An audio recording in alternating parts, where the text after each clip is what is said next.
15 अगस्त 1947 को देश आजाद हुआ। जवाहरलाल नेहरू देश के पहले प्रधानमंत्री बने।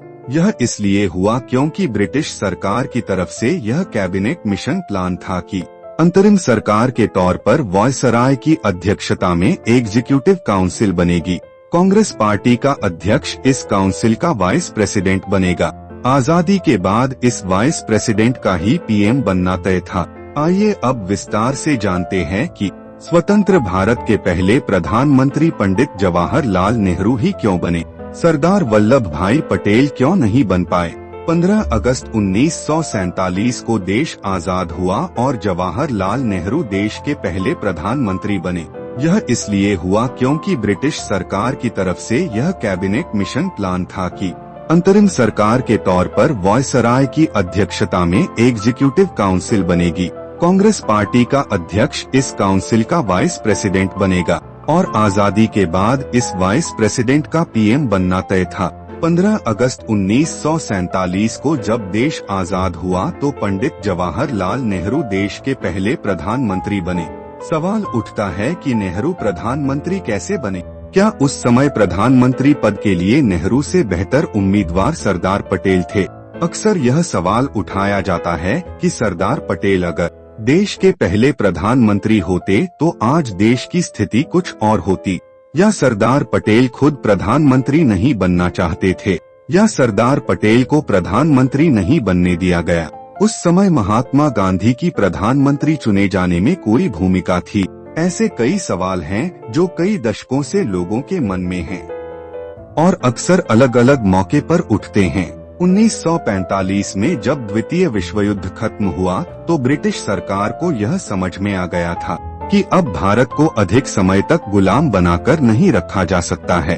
वहीं आजादी के लिए आंदोलन में जुटे स्वतंत्रता संग्राम के नेता भी इस बात को समझ रहे थे कि अब लड़ाई बिल्कुल अंतिम चरण में ही है।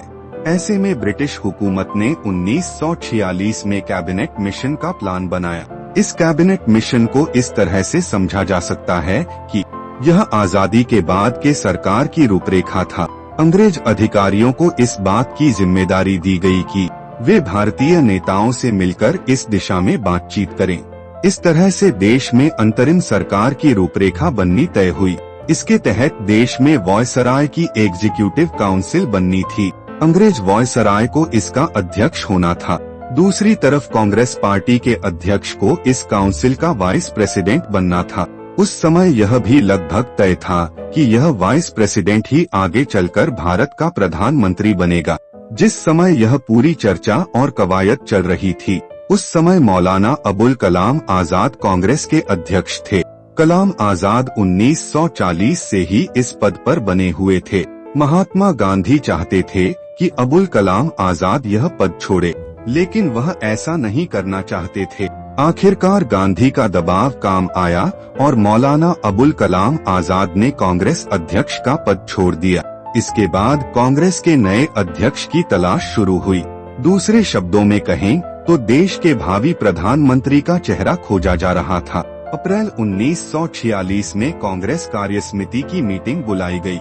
इस मीटिंग में महात्मा गांधी, जवाहरलाल नेहरू, डॉक्टर राजेंद्र प्रसाद, खान अब्दुल गफ्फार खान, आचार्य जेबी कृपलानी समेत अन्य दिग्गज नेता शामिल हुए। उस समय कांग्रेस अध्यक्ष का चुनाव प्रांतीय कांग्रेस कमेटियां करती थीं। खास बात थी कि किसी भी प्रांतीय कमेटी ने जवाहरलाल नेहरू के नाम का प्रस्ताव नहीं किया था। कांग्रेस की 15 प्रांतीय कमेटियों से 12 प्रांतीय कमेटियां सरदार वल्लभ भाई पटेल के पक्ष में थीं। इसकी वजह थी कि सरदार पटेल की संगठन पर पकड़ काफी मजबूत थी। उस समय 3 कमेटियों ने जेबी कृपलानी और पी सीतारमैया का नाम प्रस्तावित किया था। इससे एक बात तो साफ थी कि बहुमत वल्लभ भाई पटेल के पक्ष में ही था। हालांकि उस समय तक एक बात तो साफ हो चुकी थी कि महात्मा गांधी प्रधानमंत्री पद पर जवाहरलाल नेहरू को देखना चाहते थे। महात्मा गांधी ने जब मौलाना अबुल कलाम आजाद को कांग्रेस अध्यक्ष का पद छोड़ने को कहा था, उस समय भी उन्होंने यह बात कही थी। बताया जाता है कि कांग्रेस की बैठक से पहले महात्मा गांधी ने मौलाना को पत्र में लिखा था कि अगर मुझसे पूछा जाए तो मैं जवाहरलाल को ही प्राथमिकता दूंगा। मेरे पास इसकी कई वजहें हैं। अभी उसकी चर्चा क्यों की जाए, लेकिन महात्मा गांधी के इस रुख के बावजूद नेहरू के नाम पर सहमति नहीं बनी। अंत में आचार्य कृपलानी को यह कहना पड़ा कि मैं बापू की भावनाओं का सम्मान करते हुए जवाहरलाल नेहरू के नाम का प्रस्ताव करता हूँ। इस बात के साथ ही उन्होंने एक कागज पर जवाहरलाल नेहरू का नाम लिखकर आगे बढ़ा दिया। कार्यसमिति के कई सदस्यों ने इस पर हस्ताक्षर किए। इस कागज पर सरदार पटेल ने भी हस्ताक्षर किया। बैठक में महासचिव जेबी कृपलानी ने एक और कागज पर सरदार पटेल से उम्मीदवारी वापस लेने का जिक्र किया। जेबी कृपलानी ने सरदार पटेल से स्पष्ट रूप से कह दिया कि वह अपनी उम्मीदवारी वापस लें और जवाहरलाल नेहरू को कांग्रेस अध्यक्ष बनने दें। अंतिम तौर पर फैसला महात्मा गांधी पर छोड़ दिया गया। इसके बाद महात्मा गांधी ने नेहरू के नाम वाला कागज सरदार पटेल की तरफ हस्ताक्षर करने के लिए बढ़ा दिया। महात्मा गांधी के निर्णय का सम्मान करते हुए सरदार पटेल ने अपनी उम्मीदवारी वापस ले ली। राजमोहन गांधी ने अपनी किताब पटेले लाइफ में लिखा है कि कोई और वजह हो ना हो, लेकिन इससे पटेल आहत जरूर हुए होंगे।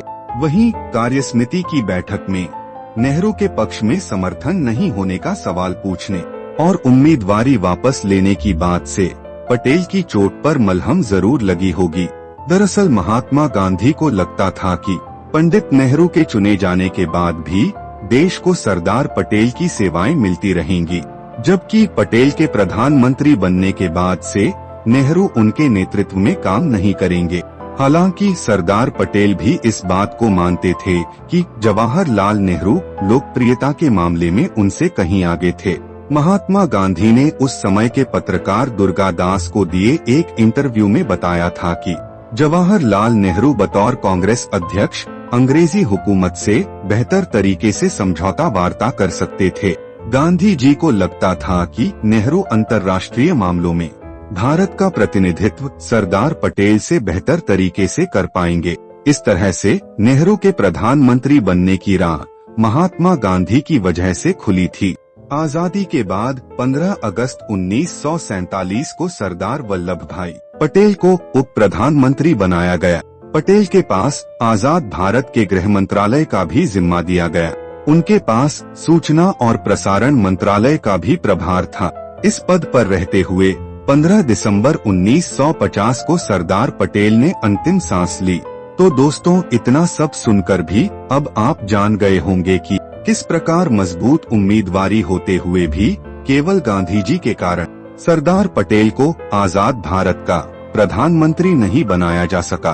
तो दोस्तों, मेरे द्वारा वीडियो में दी गई जानकारी कैसी लगी कमेंट बॉक्स में अवश्य लिखिएगा।